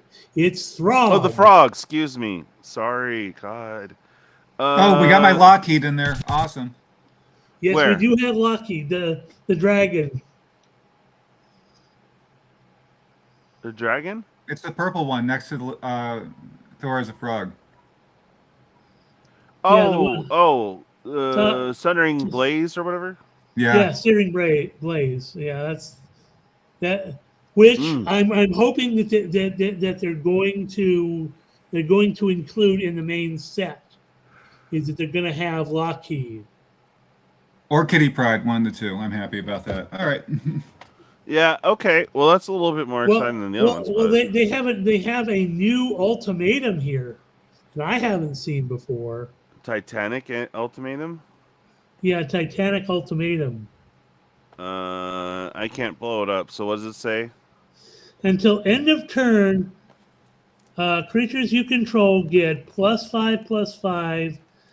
Gain 5. You gain 5. They gain First Strike, Trample, and Lifelink. Huh. That's new. Okay. Interesting. It's from Alara. Yeah, I was gonna say it's not because these are all reskins. It'd be weird to. But okay. Sure. So I guess that was from the Secret Layer panel. I like the Shark Typhoon though. That's cute. And this one's interesting. This Secret Layer. And then more comic book art here. I don't really see. I mean, Bristly Bill went up at one point, but I don't see a lot of value here. I don't know. I could be wrong. The food tokens, if they're asking $40-50, that's just seems much. As far as the Hobbit set goes, I'm not really seeing anything that is a must-have for me. The Diabolic Intent's kind of cool looking, but the rest, it's like, eh. Evan, you feeling any of it? I kind of like the Hobbit food ones. I wish they did that for like Bloomborough or something, but you know what? That's fine. Yeah. Yeah, I just I don't want to see it at $40-50. Yeah. Yeah. That's what's going to be. I mean, artistry wise, it's cool. It looks like they're little recipe cards, you know. So it's kind of cool. But I just don't see the $40-50 price tag though. It's like oof. But here I'm not, and I just know nothing about this old game. You know, it doesn't bring the feels to me because I don't know about it. You know. Are you seeing any value though? I don't. I don't know anything enough to say anything about value here. Yeah, I'll try to have these blown up and better looking Thursday. But yeah, Also, they might do individual ones soon. They might show them just on images, so we'll probably yeah. soon. Because these are, I mean, these ones are bad. I could probably blow them up and make them look a little better. But yeah. So the next morning thing is tomorrow, where they're gonna dive deep into the Hobbit. What time is 8:30? Ew. I know that's early for even me. I'm not the most of morning persons, you know. I'd even try to have my wound care, which thankfully I'm moving out of. I only have one left. It's just there you go, man. Just the one on the toe, but finally this right leg, which was really, really bad, it's finally all healed up, and it's just the one on the right toe here. So thanks for all the good wishes and prayers and whatever. Oh yeah, of course. Yeah. For all that. So what set are you most excited about? I'm really excited. I'm on Kamigawa, I think. Kamigawa, I'm gonna say that's gonna be the set of 2027. I mean, Noctis is kind of different. Zalfir, they've been, a lot of people have been crying for a return to Zalfir. I'm gonna say it's gonna be a halfway decent set. I don't know about Noctis because it's something like totally new, but Kamigawa Titan Breach, that's gonna be a big set. It's good. Just think of basically it's going to be Magic the Gathering meets 81 frogs. Wow. Meets I just had it a bit ago. Where they had the big mix and the and stuff. Yeah, Kamigawa. No, it's hang on, let me turn around and see what the dang thing is called. All right, well, for me, Zalfir, if they have hyenas, a lot of hyenas. If not, Noctis. Kamigawa, I'm not for all the mech and kaiju stuff, but I'm not going to ruin anyone's fun. Have fun with it, you know. Yeah, Cossack says Titan Breach. Yeah, I know Gandalf the Party Wizard. I think we met him when we went to Magiccon, where he disappeared for almost 2 days. What do you mean I don't like the Hobbit? DJ doesn't like Hobbit. Collector boxes will be $350 in that case. I wish. Nah, I mean the Hobbit's gonna have a ton of elves. So I mean dwarves, yeah, sure, but it's gonna have the elves. So of course I'm interested, but you know,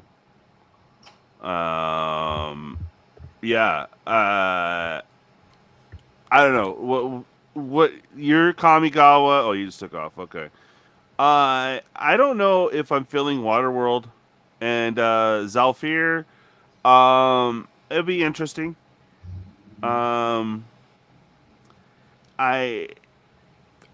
We get Magic Wakanda. Let's go. So yeah, sure, why not?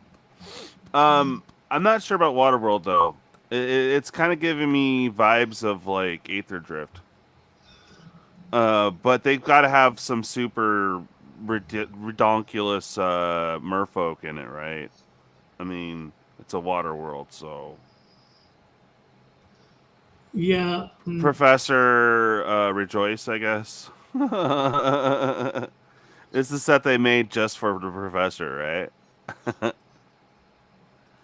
140 dwarves. The way they're making it sound that it's a very dwarf heavy, I'm thinking we might, those are rookie numbers. We might get it up to like 240 with Pacific Rim. Hobbit. That's what I was trying to think of. Well, he also said Titan Breach or Titan Bre. Yeah.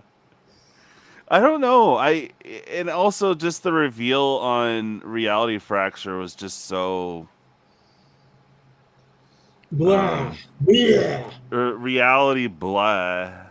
It's just reality breh. Look, 2027 is going to make up for it, all right? Yeah, well, I hope so, man. I really do. I like how they didn't decide to go all out and, talk up Universes Beyond. So that's interesting, right? Hey, plus we got Vegas again. Yeah, no, we got Vegas. And then, yeah. I was just really hyped that they were going to announce Golden Girls. We don't know yet. They didn't do the 3 UB ones yet. We don't know. Yeah, that's true. That's true. One's definitely going to be X-Men. One's probably going to be Zelda, I'm thinking. Yeah, Zelda, right. Yeah, that's going to be huge. And then, of course, one for Golden Girls. So. I'll bet, yeah. Or can we just have, like, the Plains of Florida so we can get Dexter and Miami Vice in the mix, too? And they have a lot of alligator cards. Yeah, well, yeah, a lot. Dude, it would totally boost up Alligator Tribal. Hell yeah. Alligator Alcatraz. But, that way we get Florida Man. It'd be like the most broken card ever. It'd be epic. I think they messed up some of these dates for the conventions, like Cossack said. February in Detroit. They tried that with January in Chicago once everyone hated it. Yeah. Yeah, it's funny when they announced Detroit, though. Like, hype was just so, like... It was blah. Yeah, it was like blah. Nobody Either that or they're just numb from Reality Fracture. I don't know. Vegas? I've been through Detroit. No, Vegas is good for the Western U.S. Amsterdam, good for Europe. Tokyo, good for Asia. And Oceania with Australia and New Zealand. Just Detroit's the odd one out here. Yeah, I mean, earlier Spence and Caustic were stoked, so that's cool. That's far though.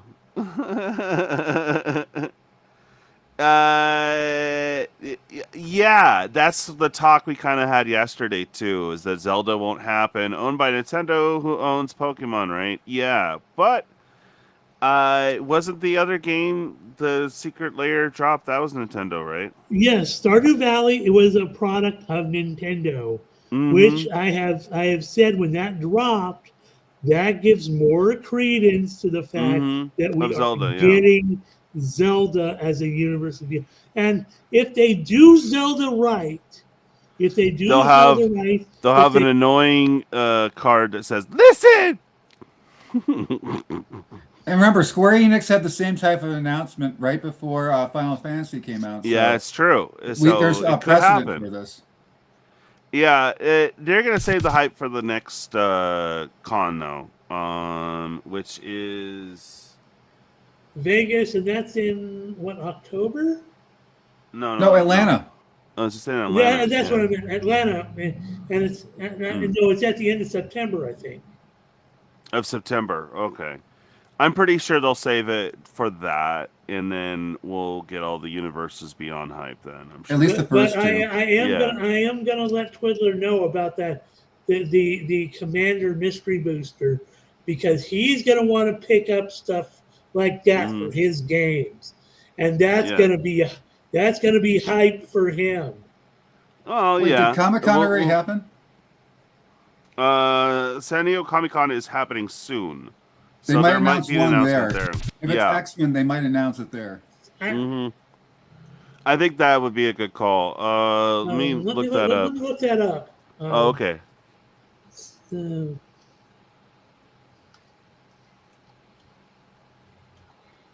Well, else, who else do it's next Wizards week? have, Yeah. agreements with Paramount. What other Paramount? Yeah, it's properties next are there? weekend. Yeah. It's usually right around this time. So Yeah, so it's next week. So we'll have to pay attention and see what Wizards of the Coast presence will be there. That would be the time. Yeah, so next week they'll probably announce. My guess is X-Men. I don't think they're going to do all 3 Marvel sets next year. I don't. No. My understanding. So we'll have Zelda it'll has be one Marvel potential. set a year until all of them are until all 5. All 6 of the Infinity Stones are revealed. Right. So that leaves what are the franchise Paramount? Yeah, because they have an agreement with them. I'm trying to. Yeah. Because they did Teenage Mutant Ninja Turtles. They did Star Trek. Right. They did SpongeBob. Yeah. Bob the Builder. Or is that a different? I don't know. There are people that were clamoring for like Peppa the Pig. Yeah, and then that's Hasbro's like, other golden baby. So it's possible. I mean, there's no pigs, right? There's no pigs. Pig tribal? No. Oh. Yeah, Also, boar. They might be A waiting boar. for like a palate cleanser sort of moment, because if these are heavy sets, they might want like one lighter and fluffier one in there, like they did with Bloomborough or things like that. So that could happen. Oh, you mean but Universes Beyond? Yeah, just throwing like one happy set in there, in the midst of all these like hard, depressing things. Well, let me see if I can see Paramount. It's dangerous to go alone. Take this. Paramount. Caustic, I really think that could be a card that tutors up equipment. Just think about that. They also have an agreement with Bethesda. So they could here we possibly go. get Elder Scrolls, but we go. I'm not happy about that. All right, Addams Family. Oh, that could be something. Adventures of Tintin. That'd be weird. Cheech and Chong. And Cheech and Chong. Secret Lair of Anchorman. Let's go. Bad News Bears, Beverly Hills Cop. No. Oh, How to Train Your Dragon. Oh, that could. Oh, there you go. That's a potential. Okay. Uh, The Cheech and Chong series. Let's go. Speaking of big green fatties. Oh, there you go. Coming to America. The Crow films. Death Wish. I was just thinking about something. Oh God, Dora the Explorer. Oh, but no, the Event Horizon. I'd be stoked on that, dude. Oh yeah. Pee Wee Herman. Oh God. Hey, how about the most broken set ever? Walker Texas Ranger. Oh God. Oh no, G.I. Joe. They talked about that before. Okay. Hang on. Hold your horses for a minute. Now we talked about Zalfir. Yeah. But what was the biggest card to come out of Mirage? What is the card that people always? No. Oh. Mirage was Lion's Eye Diamond. Oh, okay, yeah. Do you think they'll reprint that either in the main set or as like a special serialized thing, or maybe on the bonus sheet or something? Yeah. Oh God, I see it now. I know exactly what secret layer we're gonna get soon. Oh. What? Grease. It's possible. I mean, you know, yeah. Okay, Indiana Jones. Crocodile Dundee. Yeah, right. That's not a noise. That's a noise. Oh, there we go. We could get Kung Fu Panda and Jimmy Neutron. Oh, Those are baby. actually possibles. Yeah, those have some strong possibility. Madagascar, Warriors. Come out Oh, and play. let's have the Mean Girls secret lair. Meet the Parents, Minority Report. No. Naked Gun. Let's go. Popeye. Maybe. Oh yeah, A Quiet Place. Yeah. Zoolander. Oh, we can get Vin Diesel cards and get XXX. The things I do for my country. Yeah. Oh, Wayne's World. Let's go. The Warriors. Okay, True Grit. Yay! Yeah, no, not Top Gun. Tomb Raider. Well, no, we've already had Tomb Raider actually. So that was kind of a weird oddball where it was just her that was. Yeah, Laura. we had a bunch of these already in Secret Lair. And then we had Teenage Mutant Ninja Turtles, Terminator. Let's go. Street Fighter, which we've had. SpongeBob, No, Sonic. Let's do the ring. Oh, let's do Smile. Yeah. It'd just be a curse set. Scary movie. Oh, Rugrats. I was wondering if they're gonna have Rugrats. It could be coming. I wouldn't mind seeing Rugrats as like maybe a secret lair, but yeah, Rugrats I can.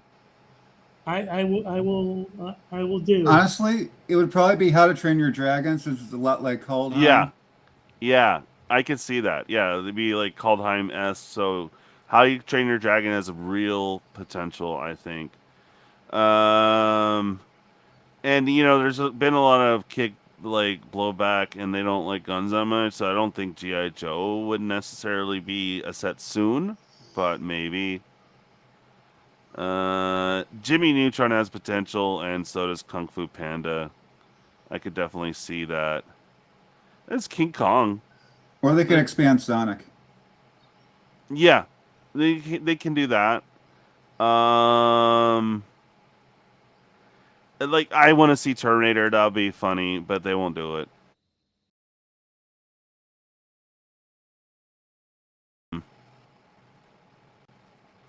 We got booted. Boo.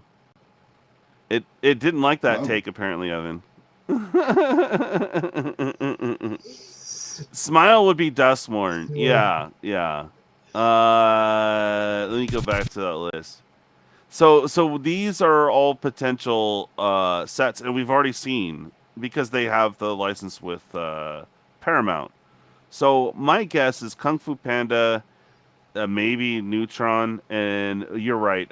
Definitely How to Train Your Dragon wouldn't be too far-fetched. At least for a secret lair. At the very least. Yeah. I don't know about a full set, but they've had several movies, so maybe. I could definitely see How to Train Your Dragon. Yeah. Well, that would be nice for especially for dragon lovers, because you've got all different kinds of dragons. You've got stuff that that's happening on the ocean because they're Vikings. What the hell's the Ryan verse? And honestly, if they bring back that's like Get Off My Plane, Red October, all that. Okay, gotcha. And honestly, if they bring back a Return to Kaldheim, pairing that with a Secret Lair, How to Train Your Dragon, that could be neat. Yeah, that's actually not a bad idea. Yeah. But I'm telling you, Grease, the musical, it's gonna happen. You can add in some more snow stuff. We haven't had a snow set since Kaldheim, and that's been what, since 2021. Yeah. Yeah, Cold Snap kind of soured a lot of people after that, so we only got it occasionally. Yeah, that's true. That's true. But I mean, Kamigawa was also one of those sets where people are like, about, right? And then they made it all. It grew on people. You know, it started out kind of mad because it was like a techno future Japanese set. But then when people started seeing that, it started growing on people, and that's where we first started seeing, kind of like these headliner cards, a special treatment for like the chase card. Yeah. And so to go back there, there could be some interesting chase cards there. In terms of like a Monsterverse chase card. Yeah. Well, interesting for sure. We got a lot of stuff going on tomorrow. Wow. Yeah. The Hobbit, right. Good talk. Caustic, you have a good one, brother. Hell yeah. Yeah, so maybe, I don't know. These have potential. I forget what the other one that they had. Did they? There was Noctis, which is Water World. There was There was a Kamigawa Titanfall, which is basically Pacific Rim in the Kamigawa universe. No. They had Return to Zalfir, which is basically like Magic the Gathering Africa. Yeah, exactly. So it's Magic the Gathering Lion King. Yeah. I don't know. He said I didn't play then. Like, I mean, I did sort of, but I wasn't like in Magic. So like, I don't know. I didn't. Evan, you said Cold Snap was weak or something. I don't know. Cold Snap just had like special lands and things like that. Kind of turned people off. This was back in 2007. And they've had Snowlands every once in a while. Kaldheim definitely brought back fan favorites. So I could see Kaldheim returning soon. Yeah, no, I definitely could see that. I mean, maybe 2008 or something. I'm surprised to see Ikoria already, and they decided just to smash it into Kamigawa. Like I said, Ikoria hasn't been around since 21. Ikoria was like one of the first sets of 21. And people didn't really play it because of COVID. Yeah, true. Yeah. The COVID really, didn't get a lot of people to allow them to flesh out that type of set. So here, you're fleshing out some sets that were kind of in that COVID era that you're gonna. I just think it's funny they start off with the Water World because that just means that all of 2027 is going to be moist.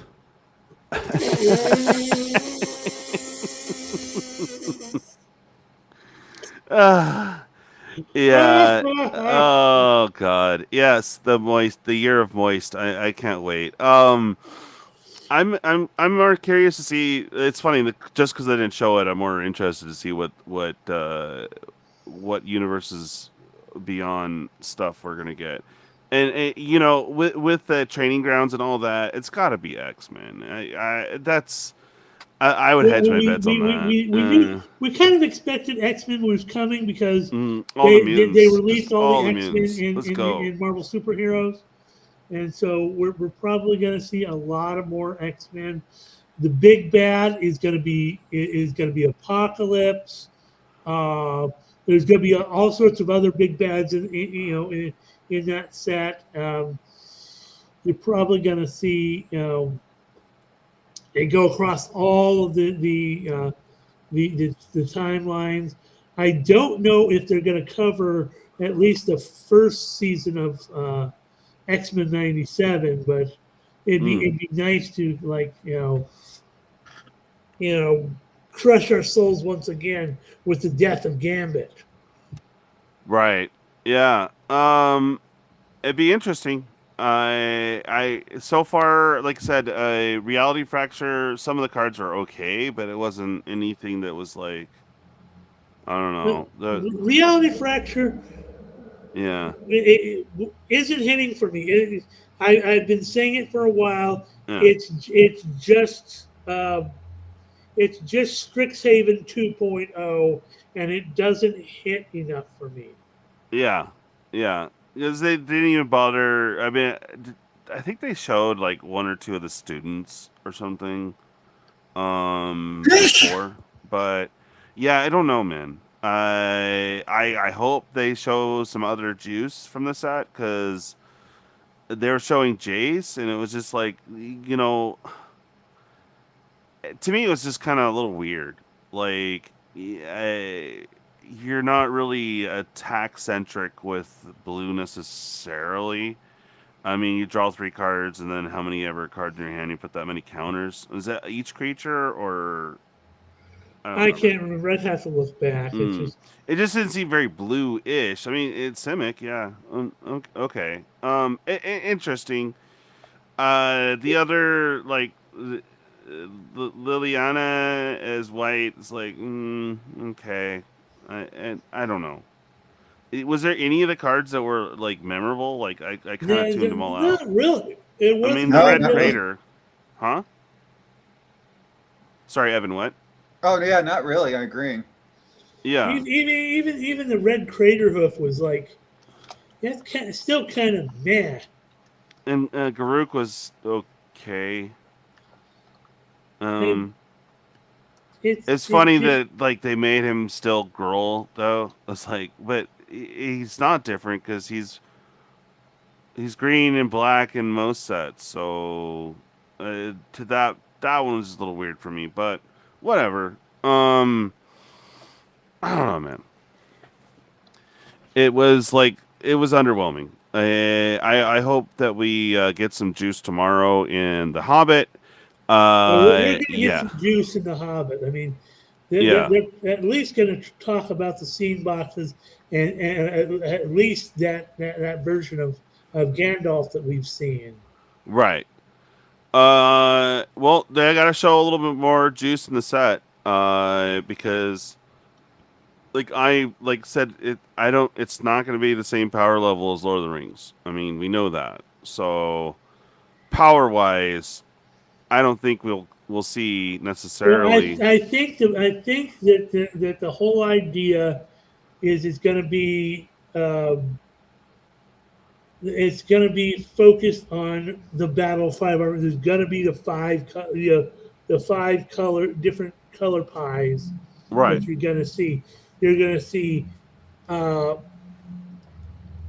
see black and red are going to be wargs and goblins. Mm-hmm. And you're going to see blue is going to be men, which is going to be a little different, but they're from Lake Town, so they're going to you're going to see a lot of blue human creatures. Green is going to be the elves and that's what I'm for.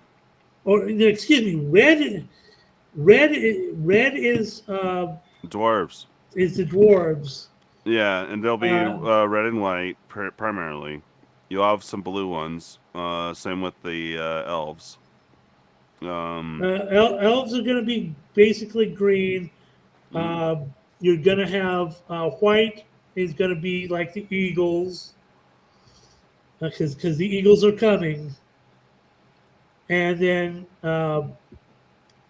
black is going to be like the goblins and but it's probably going to be two or three colors that's going to be involved in some of these things.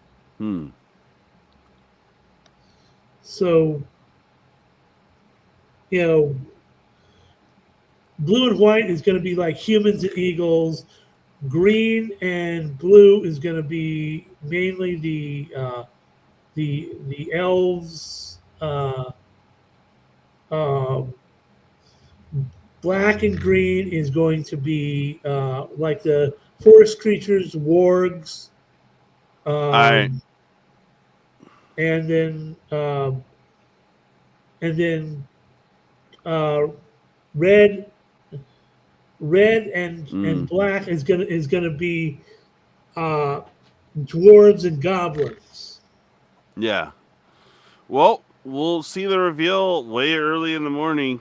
We'll be back here at 8:30 in the morning. So to explore and see what's good with the Hobbit. I hope I'm wrong, and there's lots of goodies. Like me personally, I'm invested. I'm not invested yet, obviously, but I'm stoked for all the elf support we're gonna get for sure. So and some other and Smog. We know we're getting Smog, and there's a dragon token as well. Yeah, exactly. Well, last time they did the Smog token, so I don't know if they're gonna do the same here or what, but yeah, good to reveal it tomorrow, guys. So tune in tomorrow. Tonight I have my sponsored streams, so I might start a little bit early because we have the trade route. It's kind of interesting, I guess, and then Shadowfront and then to the main Pew Pew. I hope we get to invade because there's like an extra bonus set that we get if we win. That's like really nice. So I hope we has a good turnout and we have plenty of Pew Pew this weekend. So that's gonna be going sporadically. I might start as early as 3, go for a few hours, come back for the main event in the morning. I hope it doesn't conflict with the previews. I don't think so. I think I'll probably stream that, cut real quick, and then come back for this stream for the Hobbit previews. So anyways, come chill and hang out with me today if you are out and about, all the playing some music and doing some pew-pew. So I don't mind the company. If you just want to chat with me, ask questions about the games, whatever, cool. I'd love to have you. Evan, how's the writing going? I've already started it. I'm sorry if you heard me. No, I was just asking. Because you have to do your article, so yeah, it's on the preview panel, so fun times. Oh, there was one thing that you showed me actually. Let me, because these mats are kind of cool. You said the Pro Tour playmat. Now, that's the mat they're giving away. That's the generic. Here's our mat for the tournament sort of thing. So. Well, this is a screenshot of what they have on Arena. It says for Pro Tour competitors only. Yeah, but they give that to whenever they give press their goodie bags, we always get one of those in there. So that's kind of like the main one. I would certainly love to have one of these play mats. Did you get I only any have good the one squirrel play mat. Stuff? Any fun squirrel stuff? No. The one we got for Las Vegas was a Strixhaven one. A Strixhaven what though? Matt or? Yeah. Oh, cool. It was the one that. Okay. It wasn't the one they gave out to the VIPs or whatever, right? It's something else. It was something different, yeah.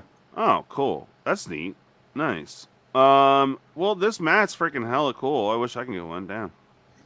Yes, I would definitely like one of these play mats. Yeah, it's dope. I need one with more villain centric though. That way I can be all cool with my villain deck. Well, that is cool. Well, thank you, Evan, for sharing this with me. That mat is sick. I wouldn't mind one. Oh yeah. All right, guys. Thank you so much for tuning in. Evan, do you have anything coming up? Just the articles I'm working on right now. Yeah. No, I hear you. Well, I hope they turn out well, and I hope you can get past the underwhelmed stage to get it done. Oh, man. Yeah, excited for the In the Universe sets. We're actually getting 3 of them, so we're 50-50 with the Universes Beyond. And I'm pretty sure next week for Magiccon, they'll probably reveal... I'm pretty sure they'll reveal X-Men, man. I'm pretty sure. It's got to be, man. All the mutants and stuff. Oh, bruh. Yeah, what? Well, with Doomsday coming up, like I said, they might hold off on revealing X-Men until Atlanta, in the fall, because right about then they're going to start doing the actual trailer drops for Doomsday. Okay, that makes sense. But I mean, they would have to reveal something at Comic-Con though. So I don't know what they're gonna reveal. It would have to be Probably they will reveal the first set, which would probably be Zelda. Yeah, well, we'll see. We got 3 slots, and we got Paramount, which we looked at some of the potential there. We got Nintendo coming in the mix, so Zelda it seems like a more strong possibility. And oh my God, Zelda would be nuts. I think a lot of people would go crazy for it, right? And well, not only as a set, but there are within the Zelda franchise, there are a lot of good games. I mean, think about Majora's Mask, Ocarina of Time. Right. There's all sorts Twilight Princess. Twilight Princess is good. Yeah. There's all sorts of good franchisable stuff within the Zelda universe that would fit into a Magic world. And there would be absolute clamor for it. I mean, that thing would sell like Final Fantasy. Because Zelda is also really big in Japan. Right. Like Final Fantasy is. So that's going to be, but, like I said yesterday on Roundtable, that, I'm leaning, maybe they're going to lean more into Disney as well and again, I don't think it's going to affect too much of the Lorcana thing, but Kingdom Hearts, another big franchise, which the third game, the most anticipated third game in that series is going to be released this year, sometime soon, as I recall. I'd have to look it up. Okay. Very nice. All right. Well, it's been a very interesting morning, guys. I'm going to get on with my day. I might be creeping back online here around 3-ish, I think. I will confirm and let you guys know. But yeah, tonight's the War and Chill stream. So by all means, come by, hang out with me, ask some questions. I can DJ play any of my tracks. So if there's anything you guys want to hear of mine, by all means, you can request it. I'll be more than happy to play it for you. So yeah, I will see you guys in about 5-6 hours. I might get a nap in. Never know. All right.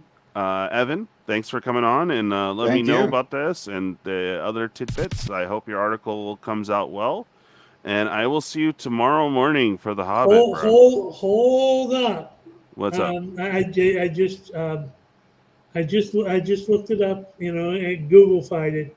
Now, the original Kingdom Hearts 3 was released on PC in 21 and Nintendo Switch in 22.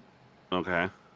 And released in Steam on 24. Yeah, but the Disney characters, I don't know. But it's coming to PlayStation, Xbox, and Nintendo Switch 2 on October 8th, 2026, which is right after Atlanta. Okay. Well, we'll get those announcements then. Yeah. Interesting stuff, guys. All right. Well, I'm going to bounce. I hope you all had a wonderful morning, and I hope you guys have a smashing rest of the day. Make sure you smash the like, guys. Good. Also, and subscribe. We need more for the scurry always. So, you guys rock. All right. Have a good one. Bye. Yeah. Time to go back to sorting work. If I can find the button. There it is. All right. Bye.